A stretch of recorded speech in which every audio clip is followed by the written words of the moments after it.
നമസ്കാരം. ബംഗ്ലാദേശിൽ സൈനിക അട്ടിമറിയോ എന്ന ചോദ്യം ലോകരാജ്യങ്ങളടക്കം ഉയർത്തിക്കഴിഞ്ഞു. കാരണം ഇത്തരത്തിലുള്ള പ്രചാരണം സോഷ്യൽ മീഡിയയിൽ ശക്തമായി മുന്നോട്ടു പോകുന്നു. ധാക്കയിൽ സൈനികരെയും സുരക്ഷാ സേനയും വിന്യസിച്ചതിന് ശേഷമാണ് അട്ടിമറി നടന്നുവെന്ന അഭ്യൂഹങ്ങൾ ശക്തമായത്. തെറ്റായ വിവരങ്ങൾ പ്രചരിപ്പിച്ച് ജനങ്ങളെ തെറ്റിദ്ധരിപ്പിക്കാനുള്ള ശ്രമങ്ങൾ നടക്കുന്നുണ്ട് എന്ന് ബംഗ്ലാദേശ് ഇടക്കാല സർക്കാരിന്റെ മുഖ്യ ഉപദേഷ്ടാവ് മുഹമ്മദ് യൂനിസ് ചൊവ്വാഴ്ച പറഞ്ഞിരുന്നു. രാജ്യത്തെ അസ്ഥിരപ്പെടുത്താനുള്ള ശ്രമമാണിത് എന്നാണ് അദ്ദേഹം പറയുന്നത്.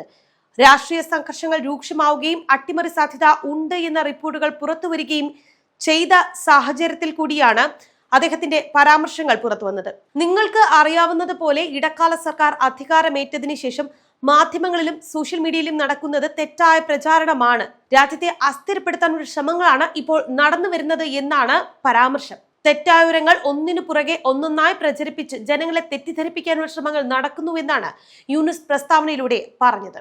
എല്ലാ തരത്തിലുമുള്ള നൂതനമായ വഴികളിലൂടെയും കിംവദന്തികൾ പ്രചരിപ്പിക്കുന്നുണ്ട് എന്നാണ് അദ്ദേഹത്തിന്റെ പരാമർശം. പരസ്പരം ഓരോ സംഭവങ്ങൾ കോർത്തിണക്കി തെറ്റായ പ്രചാരണം നടത്തുന്നു. അത്തരം ഫോട്ടോ കാർഡുകൾ പോലും നിർമ്മിക്കപ്പെടുന്നു.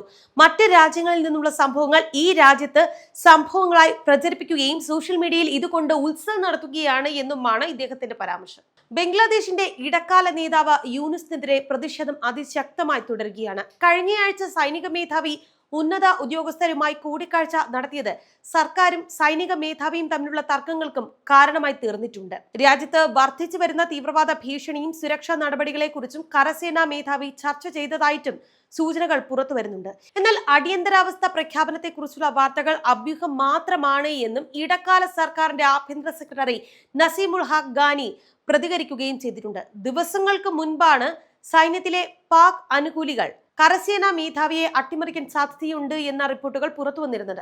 പ്രസിഡന്റ് മുഹമ്മദ് ഷാബുദ്ദീനുമായി ചേർന്ന് പുതിയ ഇടക്കാല സർക്കാർ സ്ഥാപിക്കാൻ സൈനിക മേധാവി ഗൂഢാലോചന നടത്തിയെന്ന് വിദ്യാർത്ഥികളുടെ നേതൃത്വത്തിലുള്ള ആം ആദ്മി ബംഗ്ലാദേശ് പാർട്ടിയുടെ ജനറൽ സെക്രട്ടറി അസ്ദുസ്മാൻ ഫുവാദ് ആരോപിച്ചിരുന്നു. സൈനിക അട്ടിമറിയെക്കുറിച്ചുള്ള ഊഹാപോഹങ്ങൾക്കിടയിലാണ് ഇത്തരത്തിലുള്ള ചർച്ചകൾ കൂടി കൊഴുക്കുന്നത്. ധാക്കയിൽ വർദ്ധിച്ചു വരുന്ന സൈനിക നടപടികൾക്കിടെയാണ് സ്ഥിതിഗതികൾ വഷളായത്. പ്രതിഷേധ റാലികളുടെ വർധനവിന് മറുപടിയായി ഇത് റിപ്പോർട്ട് ചെയ്യപ്പെടുകയും ചെയ്യുന്നുണ്ട്. രാവിലെ മുതൽ സംയുക്ത സുരക്ഷാ സേന പട്രോളിംഗ് ശക്തമാക്കുകയും ചെക്ക് പോസ്റ്റുകൾ സ്ഥാപിക്കുകയും ചെയ്യുന്നുണ്ട്. എന്തായാലും പ്രതിഷേധങ്ങൾ അടിച്ചമർത്തുക വലിയ ബുദ്ധിമുട്ടുള്ള കാര്യമാണ് നിലവിലത്തെ സാഹചര്യത്തിൽ.